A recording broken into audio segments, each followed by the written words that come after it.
What is up, everybody? Welcome to a new episode of Pat's Interference.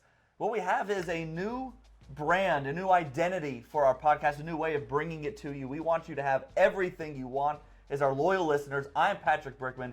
He's Patrick Norwood. How you doing today, buddy? Howdy. We're good. We're both a little sleepy. If our voices sound weird and we seem a little sleepy, it's because we were at Duke Clemson last night. Yes, we were. Which was interesting. It was a fun game. And just know that my voice was actually holding up a lot better than I thought. It's a little hoarse.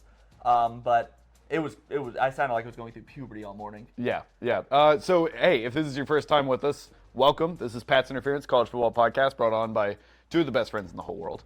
Can't beat us. Can't beat us.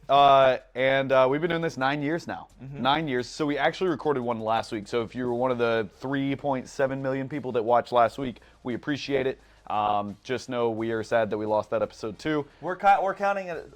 We're counting it as a test. That was a soft open. It was a test run. It was a soft open. It was a soft open. But this is what we're going to do weekly. On Tuesdays, we are going to broadcast our podcast episode live, like you're seeing now. Thank you if you're watching. Follow along, comment as we go along because we want to hear from you. Yeah. But we will take this and we will put it on YouTube. Yep. We will put it on Spotify. We'll put it on iTunes. All the places that you are used to listening to us. If you're listening to us there, thank you very much. But first and foremost, if you're new, this is a college football podcast. Now, the reason we're taking it to Twitch is we want to put a little wrinkle in it. You'll notice in the bottom right up. I'm not good at this yet. The bottom right over here, we've got NCAA pulled up. I'm going to go ahead and get that running. But today what we're going to do is we're just going to have a little sim of Alabama-Texas running because that's the game of the week. But as we go on, we are actually going to run our own little operation. Pat's Interference Dynasty. Program. Yeah, a program. If you will. And we're going to need your help. So we'll start with that before we get into the football. So this week, him and I are going to pick 4 one-star. If you've played NCAA, you know what we're talking about. If not, help us along on X or Twitter, or whatever you want to call it. But we're going to pick 4 teams. Yep. 4 one-star teams. Yep. And we're going to have you vote on Twitter on which one we will start at as offensive coordinator. We'll just kind of take turns playing as we do the podcast. So, something to watch as you listen. And then we'll go from there and we'll see how it sort of evolves and develops. But sure. With that in mind, is there anything else we need to say about this new format? I'm super excited to get it up. It's a lot of fun. No, it's going to be a blast. Y'all be patient with us as we work through some of the kinks. The camera will just shut off. The camera will shut off randomly. It's just going to happen. We're using my Nikon, and we just learned that it'll pop right back on in about 4 seconds. But just know it is going to shut off. We've got to wait. Here, go ahead and show them a little bit of the action with how we're switching screens here. Switch screens. Bang. We can put this screen up. There we go. We can do this one. That's a good one. And then there's one more that if I click it, it crashes the computer. Yeah, we don't touch that one. That one's bad. I might need my friend Spencer to help me out with that a little bit later. Big shout out to Spencer helping us set up a good portion of this. Shout out to you. He was instrumental for figuring it out. The reason Devin Hester's at the top of the screen is because, 1, it's the greatest football player of all time, and 2, that's Spencer's guy. Controversial. Well, he'd be mad if I didn't say that. Yeah. So, anyway, now that we've got the game starting in the bottom right, I'm going to get it right this time. Yeah, there it is. Right there. It's loading. Right there. Really? Okay, so you look at the slate. We're going to start talking about college football now. When you look at the slate of games, you look at the week 1 games, and they didn't jump out of the page at you. No. But what we got was a lot more insane than any of us, I think, anticipated. Yeah, it was odd for sure. I think, I don't know, getting up. Okay, so I guess we should go over week 0 a little bit, right? You had we broadcast before the week 0 games, I guess, started. So we should talk a little bit about those. A lot of those teams have played a second game by now, so I don't want to hover too much on Notre Dame throttled Navy 42-3. Sam Hartman looked great. Both games. We can even start with Notre Dame because they've played 2 games. That's true. And then USC beat San Jose State 56-28. That game was a little bit closer, but that's more of closer than people thought. Yeah. That was more of USC's defense being absolutely horrible. If I'm going to say one player that's, I don't want to say surprised me. I knew Sam Hartman was good. Yeah. But in my mind, him going from Wake to Notre Dame, it didn't move the needle for me as much as it clearly has. He is awesome on that team. Yeah, that is a perfect fit. He's been dynamite. Looks like his scorebug's a little bit messed up there on the stream, but you guys will see. This is But yeah, so we had that game. And then, we can fast forward to week 1 and go to Thursday. Utah 24, Florida 11. Florida hung around for like a quarter. I had myself a night because that's the same night that Starfield dropped. So I was playing that. That was big. And then I had that up on the iPad. And Yep. Florida was atrocious. Awful. Graham Mertz. I've seen a lot of discourse from Florida fans. And if you're in the comments, I want to know what you think. If not, we'll just keep going. But I've seen a little bit of argument. Some people say Graham Mertz is not the guy, and then you know how other people overcorrect and go, well, he's not the reason we lost. Well, you don't understand. Yeah. I'm sorry, he's not going to get it done. He wasn't the reason you lost, but he definitely wasn't the reason you won or came close to winning. No, the offensive play calling was unremarkable, unimaginative, I would say. And overall, I just think Florida's just going to take a huge step back this season. So the title of today's podcast is Week 1, Let's Overreact. Ooh, yes. Right? Because that's what you do with Week 1. Every team, it's a small sample size for everybody. Yep. Most people didn't play a quality opponent. Some teams did, obviously, like Florida and Utah. But I don't think I'm overreacting to say that I don't think Florida has it this year. Yeah. I don't think that's an overreaction. I feel like I can pretty much stand. They'll have a few wins. They'll beat a team that's better than them, but I don't think they've got it this year, man. No, I don't think so either. And I don't think so how either. quickly is Napier losing this fan base? Or has he lost them? I think he was losing them before the season started. I think it's going to get a little bit worse before it gets better. Yeah. He's got good recruiting classes. I don't think that's well the down issue. There. Not as well as Georgia, which is the barometer. Florida wants to recruit like Georgia, so they won't say they're recruiting well until they're in the Tell top me if five. I'm wrong, but Taggart recruited well at Florida State. He was always a good recruiter. And then it never happened. So yeah, I don't know. That one could get ugly. That could be an ugly situation. You had Michigan and Tennessee both killing their opponents in the noon games week 1.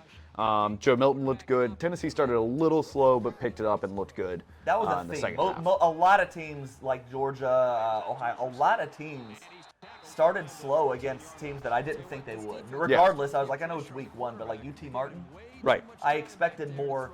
And not that I expected more, but a lot of teams started slow. Alabama being one of the rare teams that did, and we'll get to them in a minute, obviously.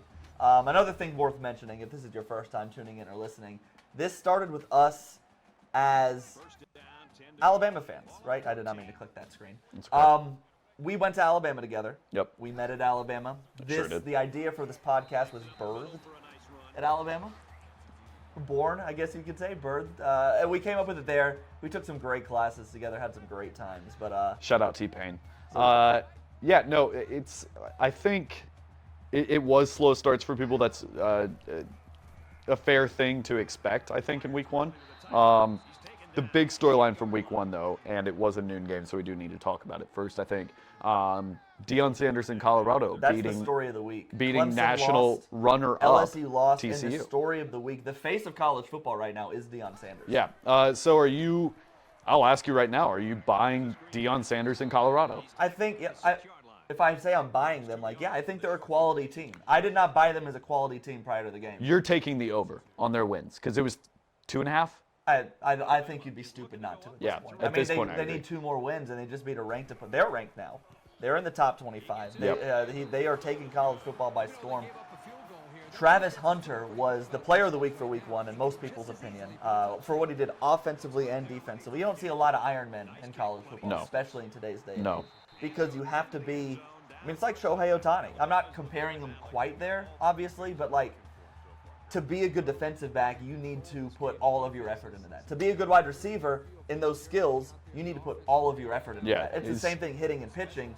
He did both at an elite level. Yes, and I think there's something to be said, too, about just how well he plays those positions. It's not like he is the second best defensive back on the team or the second best. He is the guy on both teams he's been on. Focal point on both sides of the ball, barely came out, had a touchdown, an interception, over 100 yards receiving. Shedeur. One ball caught against him for 5 yards. Shedeur Sanders had 510 yards. He's the one. I was more surprised at how he played because, a lot of people thought it was just, and there goes the camera, and this will happen. But Switch. I'm just going to, I should do that too. But, no, Sanders, his kid Sanders was phenomenal at quarterback. Really good. Accurate. Really good. Yeah. 500 yards. Very good. Game-winning drives, clutch plays. Yep. So how far can Colorado go with Deion Sanders this year and then beyond? I think beyond, they can be a borderline playoff team if they continue at this pace. That's a lot. We're overreacting to week 1 right now, remember. But I think this year, the ceiling is probably still about 6 or 7 wins. That's a lot higher than we were giving them. Absolutely, I would say they could win 8. I'm not going to go that far. They just beat one of the hardest teams on their schedule. If they can come out, and because we knew TCU was going to take a large step back, right? And I think this, as much of it is a judgment and a way to look at Colorado, it's a barometer for TCU as well and how much they've dropped off, right? I mean, they lost a ton of production on offense. They did get Trey Sanders, 3 touchdowns. Huge shout out, Trey Sanders. I love seeing Trey Sanders play well. By the way, Deion Sanders' nephew did not commit to Colorado, instead went to TCU. Interesting. After transferring from Alabama. So I know Shutdown Fullcast touched on this a little bit, and I wanted to talk to you about it because Colorado might be trying to start or they might inadvertently start a trend here. The story of Colorado was Deion Sanders gets there. They won 1 game last year, and he looked at the roster and goes, "This will not cut it." He was cutting players left and right, and he took in 83 transfers. Yep. How many? It's like 10 players from last year's team originally are on it. Less than that, maybe. Yep. Okay, so you've got teams in the Colorados of the world, right? So you've got the teams sort of lower down the conference totem pole can look at what's going on and say, if he can flip over a roster in 6 months, why can't you? Yes, yeah. I think there's going to be a huge trend of that with first-year coaches where that expectation is there to do it immediately. And I'm sorry, but college coaches won't have the name Deion Sanders attached to their program, right? So that's going to make it a lot tougher for them, and I think it's going to be a really nasty trend. I think the example I set was, let's say, and I'm just using Tommy Rees because we're Alabama fans, but let's say he has a gangbusters year at Alabama. Yeah. And somebody like, I don't know, like a Missouri Georgia Tech. A Georgia Tech hires him and looks at Tommy Rees and goes, hey, Deion could do it. You're a former player. Deion got 83 You're a name transfers. in this sport. Yeah. Why couldn't you do it? Yeah. Get some transfers, man. Get And the recruiting trail. I would love to imagine we live in a world where the old heads and the ADs won't say something like that, but I also know which world we do live in, and that is going to be said. That's going to be the expectation now. I mean, okay, so we know that college football and NFL and that every level of football beyond high school is so results-oriented immediately now. Yes. He is only making it worse. Now, this is to his credit. He deserves the credit because the immediacy in which ADs are going to expect success has just gone down a little bit. Yeah. Because I was shocked at what I saw. I was embarrassed that I was so low on him. I had some huge misses. That's going to be a thing. I had a lot of misses. We both had some big misses. I'm kind of glad the episode didn't post last week. By the way, if you want to see our season predictions, you can follow us on Twitter at @PI_podcast. That's where all of our season predictions are. I would not look at them right now because we did not do very well, but if you are so inclined, we still have a couple playoff teams alive, I think. But anyway, let's move on. You had Ole Miss and Jackson Dart throwing a heck of a game against Mercer, 73-7. The interesting there is how quietly Jackson Dart won that quarterback battle. I mean, that was a quarterback battle. That was another one that we didn't know who was going to, just like Alabama, just like Ohio State. Jackson Dart silently wins. I know it's just Mercer, but he went out there and he could have won Offensive Player of the Week with his numbers. Yeah, for sure. Not only in the SEC, but nationally. He was awesome. Oregon and Bo Nix put up 81. Ohio State with again, theme, slow start, 23-3 on the road victory over Indiana. Not stellar quarterback play there. Yeah. And a lot of Ohio State fans frustrated with how sluggish they looked. I think they're going to be fine. I don't think this is a point of panic for Ohio State at all. I think it's working out the kinks, and there's a lot of question marks going into this game. So I just think it'll take some time. Everybody kind of worked out kinks, but I did see. I mean, there felt like there was a pretty significant drop off at quarterback play, which you can expect. I mean, C.J. Stroud was a Heisman contender and the number 2 pick of the draft, and he's going to be starting for the Texans on Sunday. He won that job as a rookie, so he was a great player. Alabama holding Texas to a field goal there on the 1-yard line. But I still don't know. Do we know what's shaking out at quarterback? Neither of them played stellar. No, I don't think so. I don't think so. A lot of fans claiming that McCord has trouble seeing downfield, and he's been there in that program for a long time. He's been there for a minute. He could have been their Mac Jones this year. Pretty sure he was going to be in a quarterback battle with Quinn Ewers this season. Yeah, Quinn Ewers would be the presumed starter. Yes. So I think again, it's not time to jam the panic button or anything like that. But I do think that Ohio State needs to pick it up a little bit as the year wears on, obviously. If you won a game this week, I don't think any team that won a game is hitting the panic button. No. I think Ohio State fans are the closest ones to doing that, but I don't think they're panicking at all. Probably because they saw the way Penn State played, they saw the way Michigan played in the second half, and the way they had ECU's a quality program, so that was a quality win, 27 points. Yep. Texas beat Rice 37-10. Quinn Ewers and the offense started very slow. See if that sounds familiar. They did. They were really not. It was weird. It was like they kept trying to put the finishing punch on a game, or on a half, or on a drive, and just couldn't really cross over. Texas's offensive line really struggled in the first quarter or two in that game. Anytime there was pressure on Quinn Ewers, it was not good. Yeah. It was not pretty. Well, I am surprised at how much he struggles with deep ball accuracy. Yes. Every time I watch him play, he's so good intermediately. From what I've seen, I haven't studied the ins and outs of his game, but every time I watch him, he misses deep balls, which with Xavier Worthy at wide receiver, you really, really want to have that. Seems hard. That should be the strongest part of your offense this year with Bijan gone. It seems hard to do, but Texas rolled them in the second half, 37-10, like I said. Quick fun thing about JT Daniels. I know that a lot of people have seen this stat, but if you haven't, he has lost to Texas in Texas 3 times in his career. 3 different all schools. 3 times? 3 different schools. 3 different uniforms. So that's West Virginia. That's Rice. Is that USC? Yeah, USC. He lost. It's the 3rd team. Yeah. Yeah. That's wild, man. That's wild. Speaking of USC, Caleb Williams is Caleb Williams. 66-14 victory there. Williams' stat line. He's good, man. Okay. His stat line, as I pull out the box score, and we're rolling. There we go. 18 for 24, 319 yards, 5 touchdowns. I want to ask the question now, and we'll kind of update this as the season goes along. But Caleb Williams is the star of college football. Travis Hunter just entered the number 2 spot, but Caleb Williams is this year's big quarterback. So you've got Caleb Williams. Let's compare him to the last few years. Caleb Williams, Bryce Young. We'll throw Burrow in there. We'll throw Fields. We'll throw Lawrence.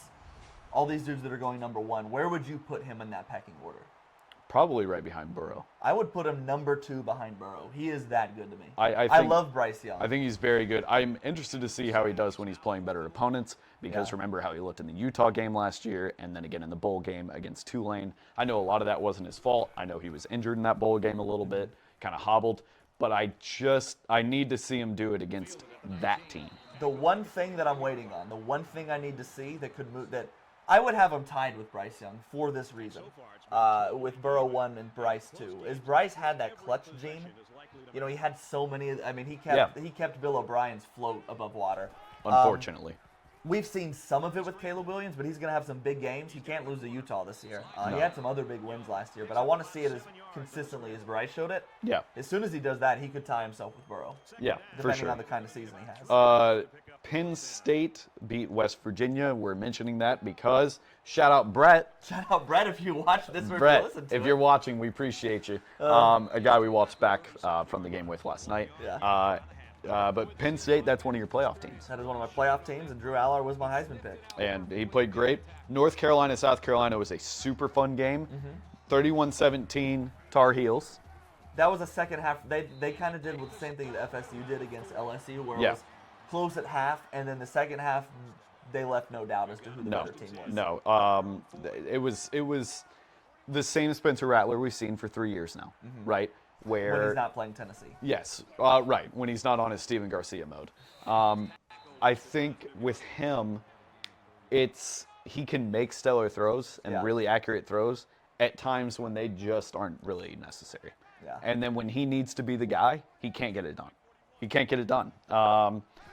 Looking back, DJU, great game at Oregon State. Nobody is laughing harder right now in his, wherever he lives, apartment, probably not a dorm. House. He might even be in a house because of NIL, but nobody is laughing harder right now than DJU because, and Kirk Herbstreit laid it on today, talking about Clemson and saying that the noise was there last year, and everybody blamed everything on DJ Uiagalelei, and we are starting, and we'll get to a much bigger Clemson segment, so trust me. But No, he was awesome. We got one game to talk before that Clemson game, Yeah. and that is LSU Florida State. We got to spend a while on Okay, this. so it was this LSU being a lot worse than we thought, or Florida State being a lot better than we thought? I hate to cop out and say both, but I missed on both teams, so I will. I thought LSU was a legitimate playoff contender and would be up until they played Bama in November. Still can be. They can be. Don't Still get can me be. wrong. But they didn't show that moxie. They didn't show that to me, that they're the team with the mental toughness and fortitude. Now it's week 1, and let's overreact, so I'm going to overreact. I'm going to say, I didn't see a playoff contender. On the other side, that's what I thought FSU was this year. I thought FSU was the notch or two below playoff contention.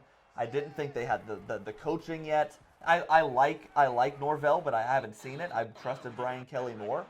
I definitely have never thought Jordan Travis was that guy.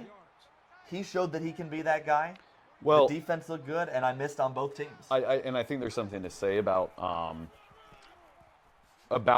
how can those both be true, right? So is it LSU's bad, and then therefore Florida State's not that good?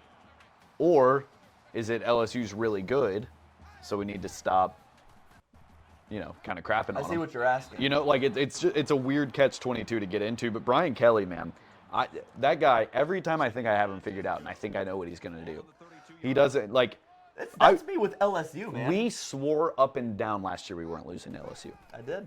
And just, we were never really, in command of that game whatsoever, right? Touchdown, Jason McClellan in Alabama. See the highlight here.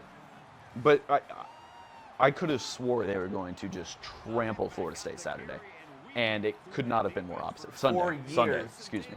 I think LSU fans need to start tuning into how I feel about their team because, I'm going back 6 or so years now. I always, even back to, they get rid of Les Miles. Yep. And when they hired Orgeron, my take was that was the death blow. Yes. They were done. Right. And Jimbo Fisher and Texas A&M are moving ahead of LSU. And that looked like it was going to be the case for a while, and then a little thing called Joe Burrow and National Championship and Jamar Chase and Justin Jefferson and all those dudes happened. Yep. And I looked like an idiot. So then now I'm right back on LSU strong. I was wrong on them. And then Orgeron loses control of the program and they go down. Then they get Brian Kelly, and I'm like, oh, this is the death blow. They're done. And then they beat Alabama, and they damn near make the playoff last year. Yeah. Yep. They were a contender in November. And then this year I thought they were right back there, and we'll see. It's week 1. Let's overreact. I'm going to keep saying that. But every year preseason, I miss on LSU. Yeah. I can't not figure that too. program out. I do too. All right. Let's do this. Right now, after week 1, pick your Heisman. Who deserves it today, or who do I still think wins? Who deserves it today? Week 1 Heisman goes to Travis Hunter. He pulled up an upset, not the biggest upset, but he had the best game out of any player in college football. I will say I think it would go to Jordan Travis. I think it should go to Caleb Williams. Now, Caleb Williams hasn't played 2 games, but yes, you're right. Okay, agreed. That looks like an Alabama play. But if you're sitting here and you're saying, oh, well, it's a competition-based thing. That's what we always hear about the Heisman. Well, who has he played? Who has he played? Who has he played? It's not Caleb Williams. It's not Travis Hunter. Yeah. It's Jordan Travis. It's Jordan Travis. He played LSU, beat the daylights out of them, looked good doing it. I think he had, 3 rushing touchdowns, 2 passing touchdowns, or I have those flipped? I think he had 3 passing touchdowns, 2 rushing touchdowns. Williams? Yes. Or you mean Travis? Travis. 3 passing. 3 passing, and then 2 rushing touchdowns. Right now I think it would go to Jordan Travis. Now, granted, if there was a New York to happen, those 3 players would be in New York. yes. For the Heisman. So again, this is week 1. We're just saying this for week 1. Calm down. Don't start commenting and emailing and all that jazz. We're just saying right now, after week 1, who would be in the Heisman conversation. This is what's interesting, though, about that game. All right, because this was the game on FSU's schedule. We know Clemson's down the road. Yeah. But this was their toughest game that they just won running away. Yes. We just saw Clemson look less than dominant against Duke. What else on their schedule puts the fear of God in you that this team is not going to be there in November as a team we're talking about being in the playoffs. I think the only thing that can get in their way is themselves. I don't think another they team. Play Notre Dame. Notre Dame's looked really good, but I can't remember if that's on their schedule. I can't either, and I will check in just a second. Actually, as we move on, why don't you check that? And I will. I'll start talking about Duke Clemson. Yeah, go ahead. Bit. Start. Give them the rundown. Here's my thing with Duke Clemson. I said with LSU, you can lose that game that they lost on Sunday and still make the playoff, right? I don't think anybody's thinking that they're done and they're over with. Because if you're LSU and you get through the gauntlet of going to Tuscaloosa and beating Alabama, and your one loss is a Florida State team that we're already saying is going to be a contender in November. And they do not play Notre Dame. You're fine. Their next hardest game might just be Duke. Miami. We'll see how good Miami is. We'll see if Florida's figured anything out at that point. But anyway, Jaden Rashada. Oh, wait. Forks up. I think if you're Clemson, it's done. I don't think Clemson can make the playoff after that. They are going to have to blow the brakes off of FSU to have a prayer. Because it's not just that. I won't say blow the brakes. They got to beat them, though. They need to win their conference. They got to win the conference. And they've started that 0-1 against a basketball school. Go Devils, by the way.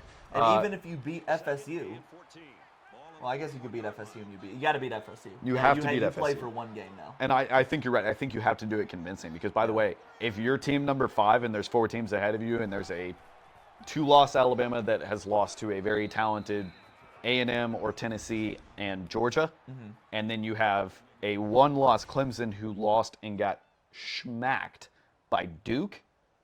Also, the play calling last night. Let's get it. So let's talk about that. Clemson, game. You're done. Let's talk about the game. I don't think you're making the playoff. I'm sorry. I had you in my playoff. I'm mad at you because of that. You're done. You're done. We had a big bounce back here for you. There's 2 more things I want to bring up, but we'll do it after we go over the game. The play calling was so terrible last night on offense from Garrett Riley and Clemson. You and I were sitting there just barking plays back and forth about what they were going to run. I would lean over to Jade and say inside read. Every third play, it was an inside read, or it was a pass out of the flat, or it was a slant. I think Garrett Riley found out real quick that unless it was Will Shipley, Klubnik was not showing off anything. No. He wasn't playing well. He was, on the whole, completely unimpressive. Sorry, we just got a great text from Tyler Cohen. This was the Miami home opener, by the way. Oh, wow. There's nobody in the crowd. We'll tweet this out later, but that is shocking from Hard Rock. Anyway, I digress. I cannot figure out for the life of me why Garrett Riley got the hype that he got when that was his play calling expertise. It made no sense to me. He took TCU to the national championship, and everybody decided to put all their stock in that.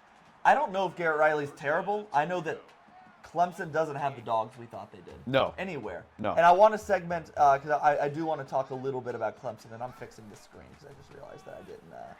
Okay. Here we go. That's where that goes. Yeah. Anyway, I want to talk about it because one question for you. What happened? Not yesterday. What has happened to Clemson? I have my take, but I want to hear yours so this too. is what I wanted to talk about. What has happened to Clemson since 2018 when they last won the national championship to now? Okay. Can you name me a transfer at Georgia who is really good or has been in the last 2 or 3 years? It's about Clemson or Georgia? Georgia. A transfer that's gone to Georgia. I could probably maybe think of one. Okay, right. Yeah. So how about this? A transfer that transferred to Alabama and had a great year. Oh, I mean, I can think of a ton. We got Jahmyr Gibbs and all these guys. Eli Ricks just signed a pro contract the other day, by the way. He wasn't stellar at Alabama, but you get my point. Name a transfer at Clemson. They've taken 3 since the transfer portal became. That's my point. You can't do that. Like Florida or Georgia, I know you can think of any. Georgia had multiple. They actually, I think, had a better transfer class than Alabama this year. Yeah. And they had a ton of linemen and linebackers come in from all over the country. Guess who had the graded best transfer class by 24/7? That was Florida State. Yeah. They won them and Ole Miss as usual. Look what happens. So I think the answer to that question, now that we're getting into it, is one of the big things, and maybe the biggest thing, is that Dabo has failed to adapt to the new college. This is the guy that said he would quit if players could be paid, right? He said that, which is terrible for recruiting now. Yep. And yeah, the transfer portal, he's never liked the transfer portal. He's always had the rule where if you commit to Clemson, you can't take visits anywhere else, even though these kids want free visits, right? But he makes that, which makes kids not want to commit there. It's like when you take the Clemson and Alabama dynasties and you have them side by side, right? And like the two paths converged sort of thing.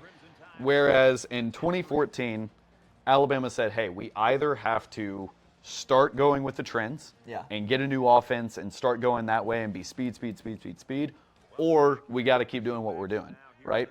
They left and they went with the trend and they started doing what everyone was doing and they got better at it and they got to be the best at it. Yes. Clemson, at the same time of their dynasty, because remember, that was 2014, right? That's 5 years. Right. When was Clemson's first title? 2018. They beat Alabama in 16. 2016, yes. 5 years later, it's 2021. Transfer portal kicks up. And what did they not do? They didn't go with the trend. They didn't adapt. But he also went so hard against it. He spoke out against it. It's like the Pat Fitzgerald. Well, that's a whole different issue now. But do you remember on the field the Pat Fitzgerald thing about the RPO? Well, that's communist. Well, if I'm a high school kid and I'm a wide receiver, why the hell would I go to Northwestern now if I know we're not going to run the fun offense that everybody's running? Yeah. What are we doing? Another thing that Clemson failed at is their defense does.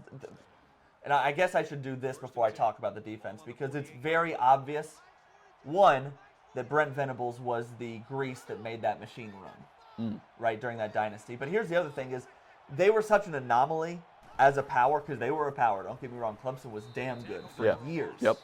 And they still have that potential. But they had almost zero coaching turnover for the better part of 7 or 8 years. Yeah.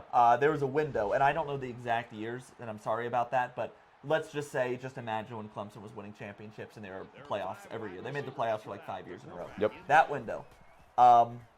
Alabama had 20 coaches. Nick Saban had to replace 20 assistant coaches in that span. Clemson, 2 in that span, and neither are offensive or defensive coordinator. No. Which is huge. I mean, that is the way to keep a program going is that continuity. And Dabo did a good job managing that, keeping guys happy, keeping them there. Then he gave Venables, but until Venables got the Oklahoma job that he couldn't turn down. Well, and then that's another thing we need to talk about. Oklahoma put up like 77 points the other day. Yeah, they were better than I thought. Venables looked pretty good. It'll be interesting to see how that shakes out. Pretty rough first year, but I'm actually I'm buying into him a little bit. Okay, so right now to wrap up this Clemson conversation, right now, does Clemson make the college football playoff? Like this season? Yes. Oh no, like I was at the game yesterday. Yeah. No, I'm with you. Yeah. Is Dabo done? Is this it? They could have a few more like flash in the pan, like good seasons. But if you ask me right now, the way I feel, are they a year in, year out, 10-win? Like I think they'll have good season, bad season, good season. It's going to be up and down. Yeah. They are not going to be the juggernaut. I mean, they were for a few years there. If Alabama was 1A, Clemson was 1B. I mean, they were neck and neck for a good 5-year stretch. Yeah. Bama won 2. Yep. Actually, Bama won 1. Clemson won 2. LSU won 1 in that stretch. Bama won in 2020. So I guess it was 2 each, and then an LSU. Last year, you and I spoke about Dabo after it looked bad. Yeah. After the Georgia game, we kind of figured, oh, okay, well that's Georgia, and then they lost to Notre Dame. And I asked you, when will they fire Dabo? And you told me they won't. They can't. Because look at where he's taken them. If I said that to you, I'm reeling it back in. And at the time, I'm with you. Right now, I don't know, buddy. I think it's going to be pretty easy to cut that cord. Because of the way he has absolutely rejected the new college football. Yes. And any AD worth his salt knows that's where we're going. Yes. Any college football fan worth their salt. especially after this offseason and everything that's happening. Like you can't not resist. And especially since Nick Saban has it's been written about so many times that this isn't even me being a homer. The amount of times we've heard the storyline of how Nick Saban's adapted with college football, how he's changed with the times, and everybody looks at him and thinks he's an old crotchety man, but all he does is he resists, then he adapts, and then he perfects it, or does it better than anybody. And Dabo has not even remotely tried to do that. Now, to his credit, he sticks to his guns, but that might be what cost him his time. But that's dumb. At some point, that's dumb. All right, let's go to the chat a little bit. We got we'll some start at the chats. bottom. From, I believe, Forrest, Devil's Advocate, Duke. Actually, great bar in Tempe, Arizona, called Devil's Advocate.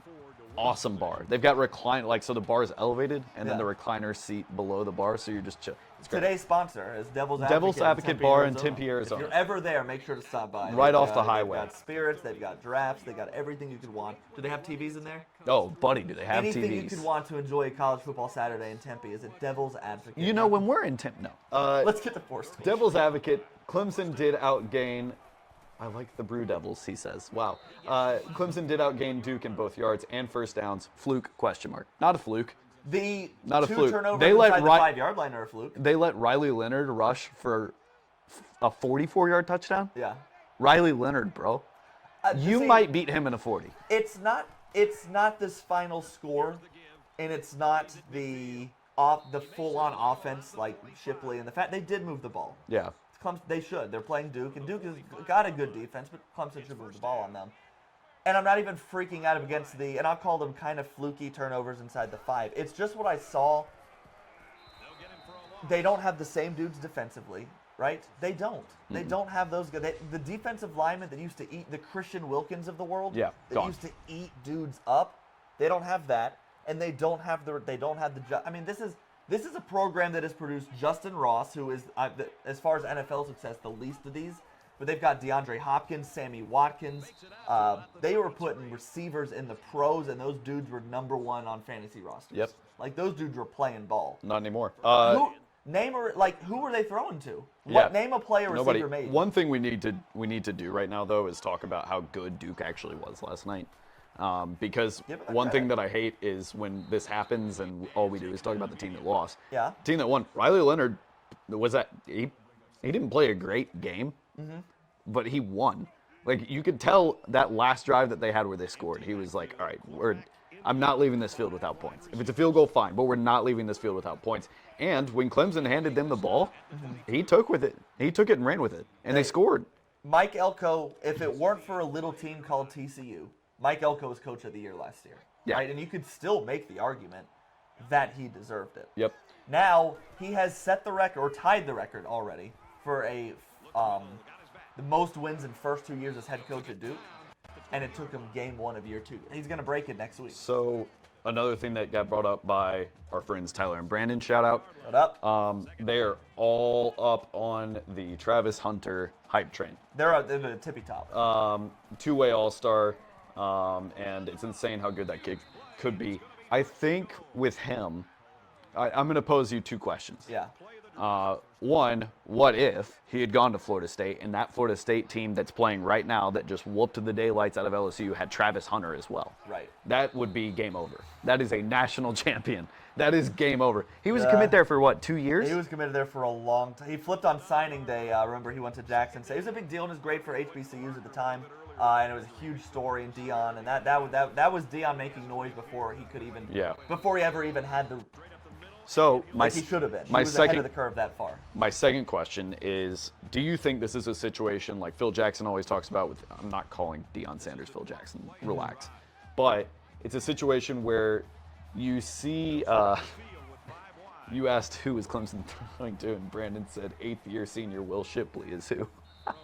Well, Shipley was the only guy that showed up last night. I don't even think has he been there that long? Or does it just seem like he's been there that long no, because he's been... He's a 3-year starter. Okay. He's a 3-year starter. This is his 3rd-year starter, okay. So anyway, NFL draft eligible. Travis Hunter and Deion Sanders, I think it's like a Phil Jackson, Michael Jordan, Phil Jackson, right? Where it's like they see the obsession with greatness in each other. Yeah. And that energy, they feed off one another, right? Like, I really, really do think that Deion sees Travis Hunter as like, oh, he's just me if I had come up and started playing right now instead of, Oh, and let's not forget that they also got I want to say Cortland McClain, but that's not his name. The number 1 corner from last year's recruiting class. Right. Another 5-star. Coming up. He's not Hunter yet, but he will be Cormani McClain. Thank you. It came to me. I really wanted Bama to get him. And he was supposed to go to Florida, and he ends up in Colorado because of what Deion is selling. Yeah. What Deion is selling plays so well into this generation of football players that, yes.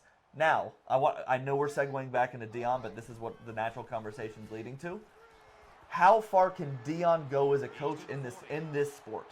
I mean, it's like From what what his ceiling was, what I thought it was 2 months ago, and what I think it is now, could not be farther off. Yeah, I think, I don't know. I think his ceiling is a massive program like a USC, UCLA. I could see him going to UCLA. Yeah. Seriously, Now, and bringing them back to prominence. But that's what it's going to be. It's a long season, and a lot can change. But that's what it's going to be. Switch camera. It's going to be a situation where, like, he doesn't take an Alabama job, right? He does not take a Texas. Yeah. Deion is going to take a school like a UCLA, right? Mm-hmm. Like a West Virginia, like a Colorado, that is just so far down that he is going to be that guy who just keeps bringing programs back. Yeah. I really think that. I really do. All right. Do we want to, let's cover Alabama for 10 minutes and talk about week 1? Yeah, I want to talk a good bit about Alabama. So Brandon asked this question, is Milroe the guy? Took down a pretty good MTSU squad. Look, you and I were talking about Milroe during the game, and you texted me, and I think Tyler said the same thing. We just haven't seen him throw the deep ball. Yes. And then 2 plays later was an absolute bomb of a deep ball. And then 2 drives later, he did it again after halftime. He did. And he did it one more time in that game. One more time, and that third throw was the one that I'm most excited about. Yes. So you ask if he's the guy. Okay, so when I say that a lot of teams started off slow and they didn't, like, most teams are in a holding pattern right now, right? Right. We like, as an Alabama fan, I can tell you, we like what we saw. We are happy with what we saw, and we feel better right now than we thought we would feel going into the Texas game. Big time. At least for me. Yep. Nope, I you're thought right. I'd feel good. I thought Alabama would play well against MTSU, but I expected the slow start on offense. Yeah. They didn't have that. They had a slight lull in the second quarter, like 2 drives where they had to punt in a row. But I liked a lot of what I saw with Milroe, but it is, and I hate to cop out, but I have to, because you have to wait and see what happens next week. Next week's a big week for You him. have to wait and see. I think if you had told either of us going into week 1 that Jalen Milroe rushes for 2 touchdowns, one of them was insane, the one that got dribbled past him. Yeah. And then rushes for 2 touchdowns and throws for 3 touchdowns, does not throw an interception, and none of our receivers dropped a pass. You and I would have lost I our would have been minds. dancing naked on the beach. That's a Vikings reference, by is the a way. Vikings reference. This episode brought to you by Vikings on History Channel, a show that hasn't released an episode in 2 years because it's over. But real quick, I want to add about Milroe, and I think the thing about MTSU is, one, they didn't have much film on Milroe because he had 1 start and it was last year. And 2, they won a bowl game last year. I don't want to dump all over MTSU. MTSU's a but good that squad. is a school that can't exactly game plan for him. I mean, they can, but If Brandon Bowman, it's an uphill battle look, playing Alabama no. as it is. If- Texas can game plan for Milroe. Texas can shut him down. If they Brandon game plan Bowman well. is playing safety, he's getting 2 picks that game. That's what's happening. I'm telling you, didn't go to high school. Have you seen Brandon? You didn't go to high school with him. I watched the man play. Oh, man. It's a 2-pick night easy. Yeah. No, I think one thing that I wanted to see more of from Alabama was a little bit more of a ground game. I texted you and Tyler during the game, and I said, I think I'd love to see some more Milroe designed runs, and then he scored on a design run the next play. Yeah. That's another thing. Tommy Reese's play calling during that game was excellent. I knew you would like his play call. 2 tight ends. I knew you would on like his every. play. Oh, You've been longing for a guy oh like my him. We had gosh. fun with Lane Kiffin and Sark and those dudes, but like you have been wanting that guy for a while. yes. No, it was Brandon lovely. Bowman would have caught that interception. Yeah, he would have caught that interception. We all know that. Bednarik. I thought the game was great. I thought defense looked spectacular. 2 penalties. 2 penalties the entire game for Alabama. I was It's so happy about that. all the things that we complained about last year, a lot, Yes. were sort of righted in that game. So it was all of these things were good to see. All of these things were awesome to see, and it's so good to be able to sit and say that they only had 2 penalties, and Milroe looked accurate, and he looked like he was in command. But Texas comes to town on Saturday, and I have to reserve judgment, and we will do score predictions because we will be talking about next week's games. We will get to that part, and we'll get there. But I feel good. But I know that can be snatched away in an instant Big time. because Bama looked good against Utah State last year too. Big time. Weird very easily looking at next week coming on this pod and saying the offense looks stagnant. We might look a lot more crestfallen. I might be doing a lot of this next week. Like, this is fun. You never know. No. Wait. This format is really fun because now people get to see what I got to see when we podcasted for 9 years of you just being distraught. Because usually you're the happy-go-lucky. We kind of good cop, bad cop, good pod, bad pod. Yeah. But when I get distraught, I get distraught. That's it. Yeah. There's no bringing you back. If we were recording back like even 3 weeks ago when all I wanted to do was complain about the wide receivers dropping passes at fall camp, nobody wants to see that. I think my parents would be, I think my mom would be sad if she saw me look like that. Yeah. I think my girlfriend would be upset because she doesn't want to see me that way. I mean, people worry Shout out about Mary me. Caroline Sharp. No comments? I like the comment feature. We've never gotten to do it this way Brandon before. said that's without the lucky cast, too. With it, 4 picks and one to the house. One to the house, probably a forced fumble, too. Because Brandon strikes me as the type of guy that if we were at Independence High School, so there was the athletic training staff was great, but they weren't exactly college level. I think he would have had the big, like, wadded gauze club the guys get when they break their hand. You know, like, just the, like, boom. They try to strip the ball just by hitting it out, clubbing it out. Yeah. Yeah. 2 injuries for Alabama that are day-to-day. Malachi Moore. Yeah. And Key. Brandon? I think it's Brandon Key. I'm still learning. Who He had transfer from UAB. Who had a great interception in that game. Both of them are day-to-day. Saban Should said he be doesn't okay. see them we don't know about the game Saturday, but he says it's not a long-term. He said that on Monday. Yeah. Neither of them are expected to be long-term. So that's good. So that's a wrap-up on Bama and TSU, right? Anything else you want to mention? Yeah, well, very briefly, when you said you wanted to see a little bit more of the ground game, I do think that they were trying to work out some Milroe kinks. I think they're confident what the ground game is going to do this year, right? Milroe Kings. Yeah. And I think that Texas is about to score, so I'm about to put it up here. I think they're confident in what they can do on the ground. I think they wanted to force Milroe to make plays through the air. And he did. Now, I think, just like you see usually against a lesser opponent, I think you'll see the full playbook Saturday. Well, and I think I also think that's another thing going back to Colorado. People have tape on them now. Yeah. You had a legitimate brand new team. Yes. You had 83 More new of a brand people. new team than you've ever seen in college football. Really interested to see what happens now that people have film. Okay, let's keep going down here. Georgia and Ball State, don't need to talk about that one. Ohio State, Youngstown State, we've got to talk about this one even just a little bit. Okay. I want you to then. Okay, so let me ask. I'm going to pose a question for you. What does a successful Saturday look like for the Ohio State Buckeyes? Well, their quarterbacks just got to look a little bit more in command. They need to hit some deep. I mean, they have the best receivers in the entire country and will for the next 3 years. So you need to know that you got a guy. Julian Fleming started coming onto the scene. He was a 5-star like either this year or last year, and he couldn't get the ball. They couldn't get the ball to him. They have so many. Julian Fleming's the 3rd receiver on that team. He'd be the starter on 60% of teams in the country. So you want to see that switch get flipped, right? Week 1 is week 1. Week 2 against Youngstown State, you need to bowl them over. Yeah, and if you don't, and if you go a bunch of drives where you're punting, I'm hitting the panic button. I think for Youngstown State, the 3 seniors have got to step up. Yeah. They've got those 3 seniors on offense, Davidson, King, and Oliver. They've got to step up, okay? Because last week, not great for the Gwins. Not bad at all. Pulled out the win, right? But you've got Mitch Davidson, 11 for 19. So last year he was 119 for 201, right? 60% completion percentage, not bad. Impressive stat by him. Only turned the ball over once last year. Only threw 1 pick. Can't turn the ball over at all on Saturday, okay? So what makes Paxton happy this weekend? I believe he told me. Paxton is a great friend of the podcast. Shout out he's Paxton. A huge Gwin. He is not watching right now because he said he wanted to save this for his drive to Columbus. So I think. A little surprise on your drive. I love you. Yeah, we love you, by the way. Of course, we're going to talk about Youngstown State. But yeah, I think Mitch Davidson, Tyshawn King, and Bryce Oliver, all 3 have to have big days. And I think success for Youngstown State, seriously, in this game, what's the spread? Let's look at the spread on this one. Oh, BT Dub, Ohio State's defense looks incredible. I don't even. Yeah, yes. Really, really good. Yes, I don't even see the spread on here. So let's make one up. Let's make up a spread. 38.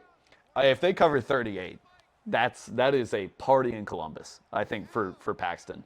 No, a good showing. I think if they keep it close in the first quarter, that's what you'd want to see. Yeah. From Youngstown State. Okay, so Pax, there you go. Go Gwens. We'll be pulling for them. Got any more comments before we move to the next segment? No, next segment. No, I'm going through week 2. Oh no, sorry. Okay. You meant the next game. Yeah. Utah plays Baylor. Notre Dame plays NC State. That'll be interesting. I think this is going to be a big game for Sam Hartman. Because remember, I think the last time he was in Raleigh, he lost. Yeah. Right? So that's something to keep in mind. But, I mean, Sam Hartman's, he's a really, really impressive quarterback. Yeah. NC State's got a little bit of a interesting week 1 where they nearly dropped the ball to UConn. Ended up pulling it out in the end. But I think, again, talking to Cam Brindle, friend of the pod, earlier today, he said he thinks that UConn's a lot better than people give him credit for. I don't disagree with that. UConn was a bowl team last year. Were they really? Yeah. I'm pretty sure they were an 8-win team I'm last year. shocked to hear that. See, I guess they were better than people think because I didn't see that coming. Yeah, but I think Brendan Armstrong, the transfer from Virginia, needs to have a huge game. If they can utilize his legs, they're going to have a lot of work there. Brendan Armstrong looked like he was about to be that guy in the ACC, and then he just kind of fell off the last few years of, I guess, with some turnover at Virginia. But he is one of the few quarterbacks, I think, in college football that is capable of throwing for 500 yards any given game. His legs are where a lot of his flash and fire come from, right? Last week he had 19 carries for 96 yards and 2 touchdowns. Yeah. 17 for 26 through the air for 155 yards. But I think the more you can spread out this Notre Dame defense, the better. Yeah. This is a top 10 matchup now. So Raleigh's going to be loud.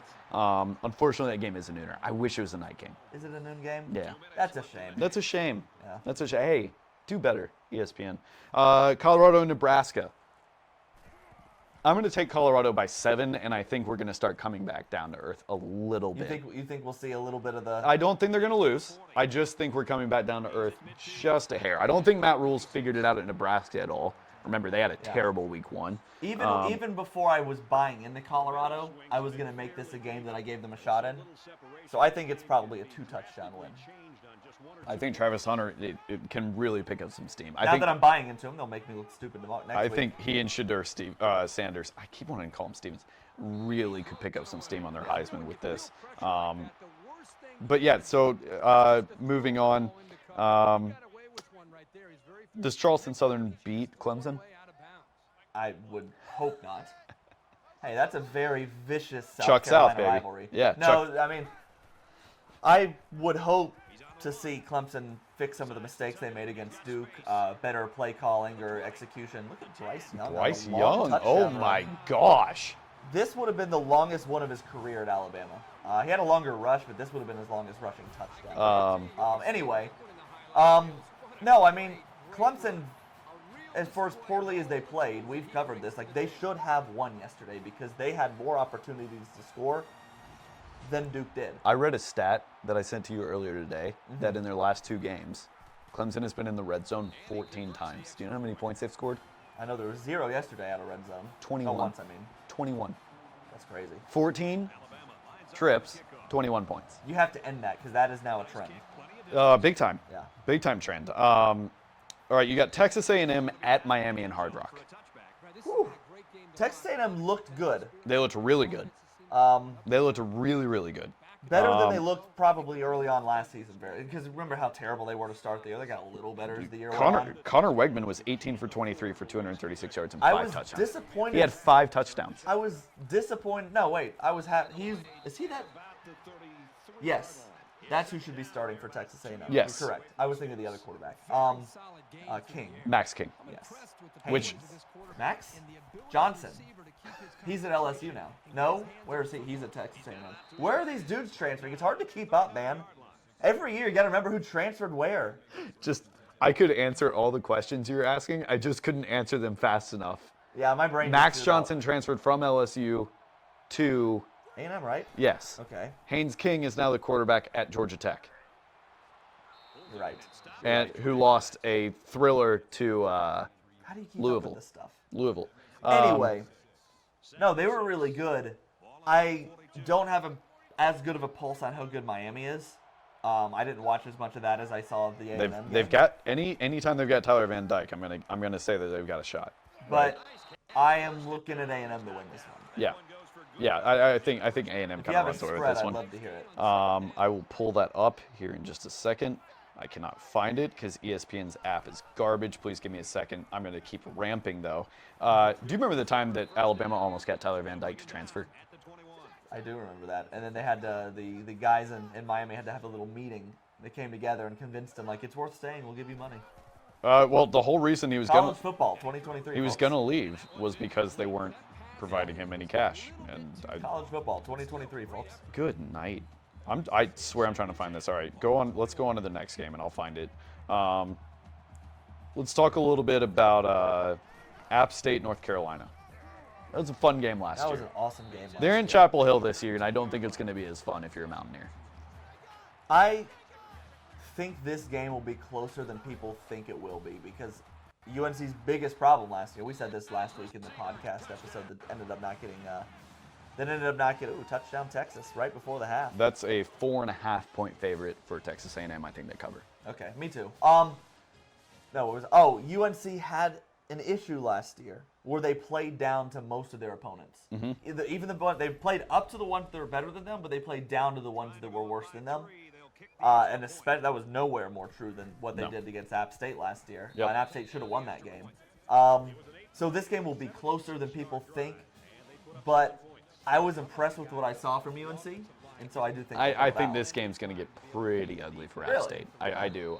They lost a ton in the defensive backfield, and this is just not the team to have that issue. They're going to need to run the ball too, and South Carolina could do nothing on the ground against UNC last Saturday. So yeah, no, I'm not really thinking this is going to be a great matchup. All right, we've avoided it as long as we can. We need to move on. Let's see if there's any questions. Anybody? A&M 4.5. Thank you. Thank you, Forrest. Oh my gosh, dude, that took me forever to find. I use the Score because they put the Score app sponsoring this podcast. Proud sponsor. I use them because they put the spread right there on the thing. I like that. Okay, Alabama and Texas. We gotta talk about it. Oh, I'm so sorry. Yes, we've been asked for a ECU Marshall preview. ECU again. That's an easy ECU dub. I actually believe that. I actually think ECU will be Marshall. I don't know much about Marshall, I'll be honest. But I know the confidence in this area to ECU football. I have learned. Great teams cover. Real quick, Duke was beating the number 9 team in the country for the majority of that game, especially in the fourth quarter. And the fans, it's like they don't know what wins. Oh, that drove me insane. Well, and then you rush the field. Buddy, They snap the ball to kneel it with 30 seconds left, and everybody just stands there. They've never rushed the field before. I've seen people. We see teams rush the field. You know, under 40, ball snap, kneel, everybody runs. That's it. If you have a camera and a mic, that's your cue to go. That's ball game. And but no, like it wasn't like they realized that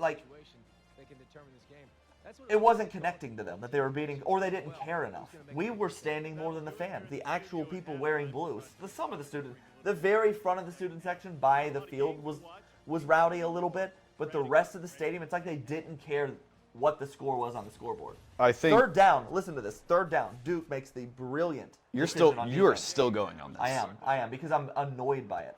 Duke makes the brilliant decision on every third down on defense to play Mo Bamba. And there's no better song to play on third down than Mo Bamba. That's big for you. That's like part of your religion. It's 3rd and 8, and with 5 minutes left in the game, and Clemson's got the ball with Mo Bamba playing, and nobody's standing. There's still people move sitting on down. now. But you gotta, if you want to actually build a football program, it's not just the coaches and it's not just the players. The fans have to be behind it. Marshall and ECU, it's going to be a battle in the trenches. You're just going to have to win the run game, and whoever wins the run game is going to win the game. That's ECU. I would love to think so, but ECU's leading rusher against Michigan was Mason Garcia the other day. And that guy, he's him. That's their quarterback. I know, he's him. You've got to get your running backs going. Anyway, I think ECU pulls this one out. What are we even talking about anymore? What are we talking about? I don't know ECU football, if they can and now cover I feel against Michigan, bad. they can beat Marshall. That's a good point. That's a really good point. Yeah, no, I could see him beating Marshall. Plus, that game's in Greenville. It's over. It's over. It's over. That's done. That's it. You don't just walk in there That's to it. Marshall and win that game. No, ECU by 12. I'm calling it. Rasheen Ali isn't going to do anything for Marshall. Now, Bama, Texas. That's their running back, by the way. Do we go Bama, Texas? Bama, now? Texas. Here we go. Last little segment here for us. QB controversy, not great. I agree, Forrest. I can't give you any more on ECU, and I'm sorry. We'll bring you on, though. We will. You'll give us ECU. Well, how SMU great game would for it be sure. if he just popped up behind the couch right now and just started talking about ECU? I mean, that's live right there. That's live television. Come on, Forrest. I love you too, buddy. I think this is how we should do Texas, Alabama. Uh-huh. What's the score at halftime? What's the score at the end of the game?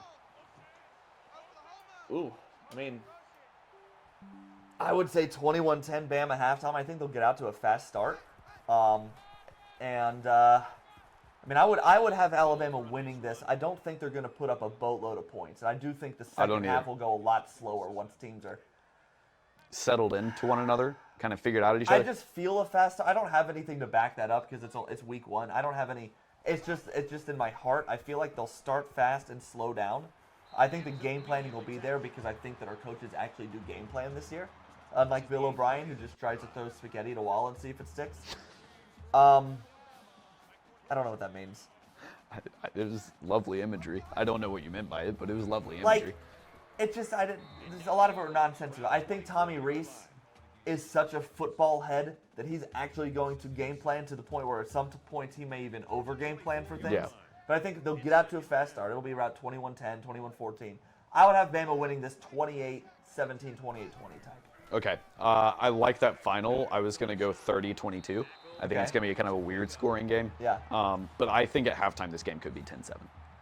I'm serious. I could not be more So you see a opposite with slow you. start. I do. Okay. I could see both teams. I could see Quinn Ewers coming in rattled. Mm-hmm. I could see Jalen Milroe not being what he was because either A, he gets overconfident, or B, he gets swallowed up by the moment. I think there's going to be some turnovers in this game. Yeah. I don't know when, and I don't know where or how or why. But I think Jalen Milroe to stay perfect 2 weeks in a row is probably something that we need to get out of our heads. Oh, no, I see turnovers coming, but I don't think the game will be anywhere close to as sloppy on either side as it was last year. No. I think we're going to watch it, because last year's game, what was it?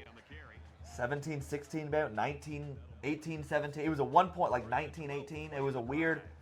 You talking about the final? The final. I think it was 20-19. 2019, Yeah. something like that. But a lot of the points didn't kind of come on until later in the second half. It was very low scoring at halftime, and that I feel like the identity of this game will be a lot different. Night game. Last year's game was at noon in Texas. This year it's a night game in Tuscaloosa. I just see Alabama. Last year when Alabama would have a big night game, they would come in and they'd play stupid. I don't think that's the identity of this year's Alabama team, and I really hope they don't prove me wrong. I think they'll start fast. I think they'll slow down as the game plan develops. I think they'll try to run the air out of the ball and run the air out of the game, and that'll be sort of the game. I agree. I think in the second half, if Alabama gets up by 14, it is going to be the Jace McClellan and Roy Dell Williams show. Mm-hmm. And I think there may be some pulls, some little bootleg action, a little play action that Tommy Rees throws in specifically for Jalen Milroe to run. Mm-hmm. Man, this really is last year's Alabama team, isn't it? This is a good little game we have on. I don't think I shouldn't do 15 minutes I if we do this I again. saw you doing that, and I was like, maybe don't. I'll be honest, it was because when I was setting everything up, I would just put a random game on to test it, and I would put 15 so it wouldn't end.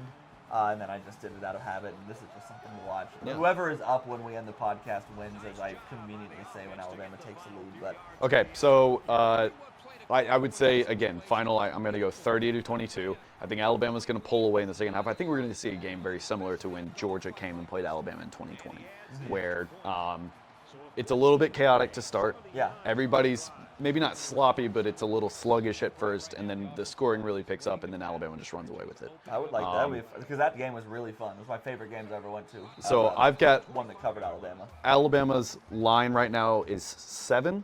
I've got them winning by 8. You had them winning by how many? Oh, I did just teeter from 7 to 10. So I guess I'll have to commit if that's where the line is. So I will go 28-21, which would, I guess, technically have Texas covering.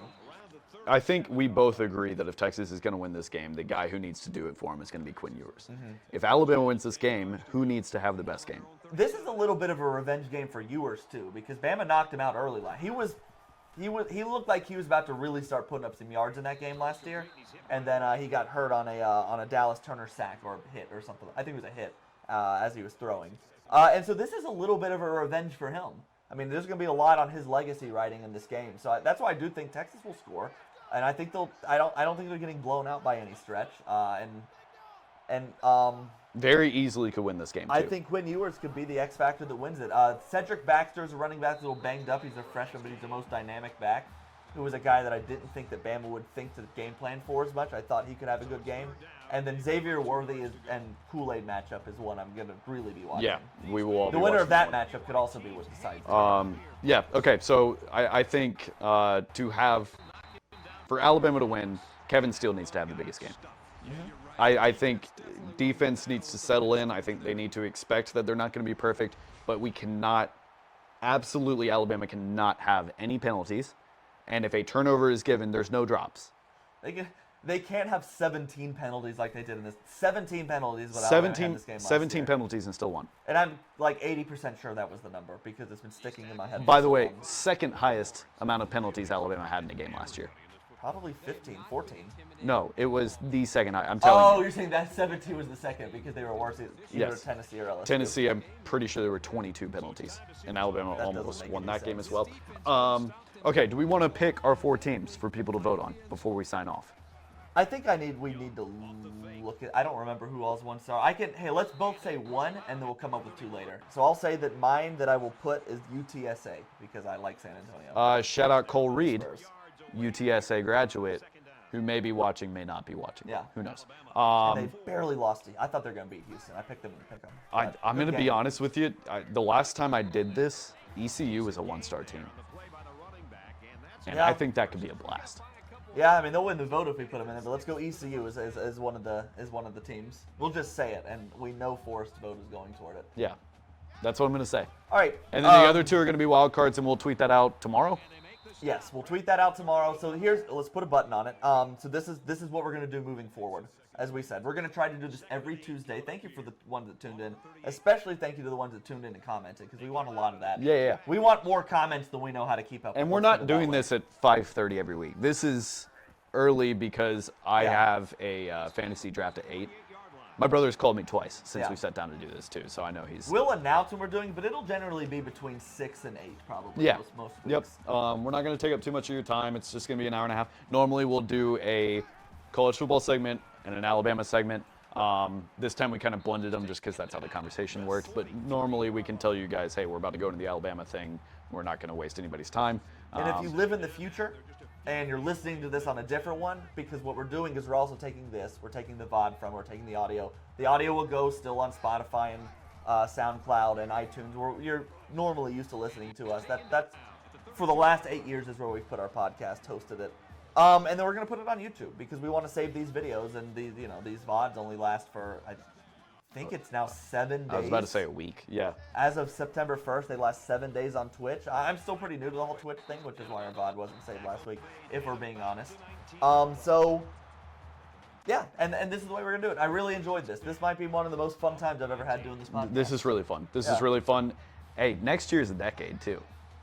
We might do a live pod next year. Bama's about to score, so I'm calling Bama the winner, and then I'm taking that off. But, Okay.